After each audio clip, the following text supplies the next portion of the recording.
اور خبر دیں گے آپ کو، اسٹیٹ بینک کا اگلے 1.5 ماہ کے لیے نئی مانیٹری پالیسی کا اعلان۔ اسٹیٹ بینک نے شرح سود کو 22% پر برقرار رکھنے کا فیصلہ کیا ہے۔ اسٹیٹ بینک کی دوسری بار شرح سود کو برقرار رکھا گیا ہے۔ مزید کیا تفصیلات ہیں انجم وہاب سے جانتے ہیں۔ انجم بتائیے۔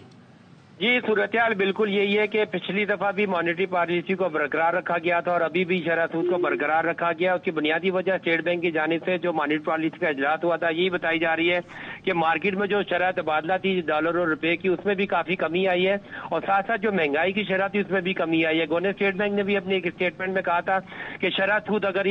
مہنگائی کم ہوتی رہی تو مانیٹری پالیسی پر ہم نظر ثانی جب کریں گے تو یہ برقرار رہ سکتی ہے، بڑھ سکتی ہے، اس وقت فیصلہ کیا جائے گا۔ لیکن مہنگائی کی شرح جس طرح کم ہوئی ہے، نقد آور جو فصلیں تھیں ہماری کپاس، گندم، چاول وغیرہ، وہ بھی کافی بہتر رہی ہیں، جس کی وجہ سے مارکیٹ میں ان تمام اشیاء کی قیمتوں میں کمی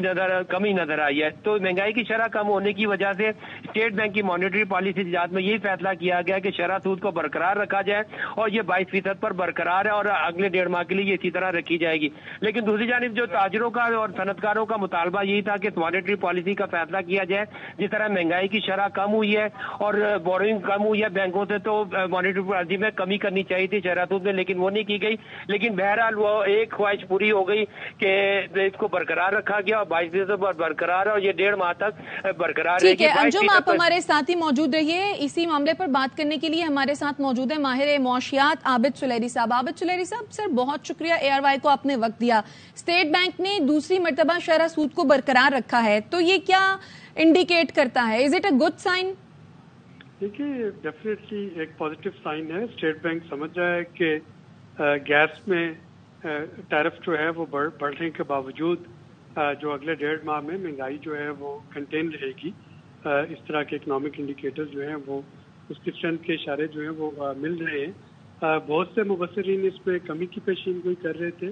لیکن اگر ہمیں گیس کے بل جو ہیں جو کہ 1 نومبر سے اپلیکیبل ہوں گے،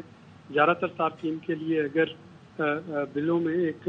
نمایاں اضافہ جب دیکھنے میں آ رہا ہوگا تو ظاہر ہے کہ اس کا امپیکٹ جو ہے وہ انفلیشن پہ آئے گا، اور اسٹیٹ بینک نے اسی کو ذہن میں رکھتے ہوئے انٹرسٹ ریٹ کو مینٹین رکھا۔ ورنہ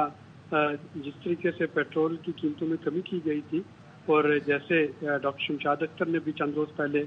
ایک پریس کانفرنس کر کے انہوں نے معیشت کے بارے میں کچھ پازیٹیو انڈیکیٹرز، اور اسپیشلی کہ پاکستان IMF کے ریویو کے لیے تیار ہے اور امید ہے کہ نومبر کے اینڈ میں دسمبر میں اگلی ٹرانچ پاکستان کو مل جائے گی۔ تو یہ پازیٹیو اشاریے تھے جن کی وجہ سے شاید انٹرسٹ ریٹ میں کچھ کمی کی جا سکتی تھی، لیکن گیس کے ریٹ میں اضافے کی وجہ سے اس میں کمی نہیں کی جا رہی میرے خیال میں، اور یہ ایک کافی سین اپروچ ہے، کیونکہ ہمیں معلوم ہے کہ گیس کے ٹیرف میں اضافے کی وجہ سے مہنگائی میں کچھ اضافہ جو ہے وہ ہو رہا ہوگا۔ تو سلیری صاحب، شرح سود کم ہوتی ہے یا زیادہ ہوتی ہے یا اگر برقرار رہتی ہے تو عام آدمی کی زندگی پر اس کا کیسے اثر ہوتا ہے؟ دیکھیے، عام آدمی کی زندگی پہ اس کا اثر ہوتا ہے حکومت کی جیب کے حوالے سے۔ شرح سود بڑھتا ہے تو حکومت کی قرضوں کی ادائیگیاں اتنی بڑھ جاتی ہیں، اور جب شرح سود کم ہوتا ہے تو حکومت کے پاس کچھ مارجن یا کچھ کوشن آ جاتا ہے کہ وہ رقم جو ہے وہ بجائے اس کے سود کی ادائیگی میں دے، اس کو وہ ڈسک میں پانی کی سپلائی کے لیے، ایجوکیشن کے لیے، ہیلتھ کے لیے یا باقی بہت سی ضرورتوں کے لیے استعمال کر سکے۔ اگر آپ کو یاد ہو تو ہمارے بجٹ میں اس وقت جو سب سے بڑا خرچہ ہے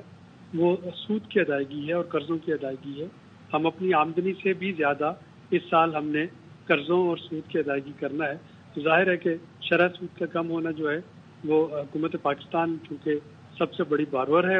ہمارے کمرشل بینکس کی، اور اس کو ان کو قرضوں کی واپسی کرنا ہوتی ہے، تو اگر یہ کنٹین رہتا ہے یا یہ نہیں بڑھتا تو وہ ٹریجری بینچ کے لیے، حکومت کے لیے ایک پازیٹیو اطلاع ہوتی ہے۔ تو عابد سلیری صاحب، آج کے فیصلے کو مد نظر رکھتے ہوئے کیا لگتا ہے مہنگائی پر کتنا اثر پڑے گا یا مہنگائی اسی طرح برقرار رہے گی؟ دیکھیے، جیسے کہ میں نے کہا کہ اگر یہ گیس کے بل جو ہیں جن کو اسٹیٹ بینک نے اینٹیسپیٹ یقیناً کیا ہوگا مانیٹری پالیسی میں، جو کہ 1 نومبر سے بڑھ رہے ہیں، تو اگر ان میں اضافے کو سامنے رکھتے ہوئے شرح سود جو ہے اس کو برقرار رکھا گیا ہے، تو اس کا ایک امپلیکیشن یا اس کا ایک مطلب بڑا واضح ہے کہ اسٹیٹ بینک کے خیال میں گیس میں اضافے کے باوجود جو مہنگائی ہے اس میں کوئی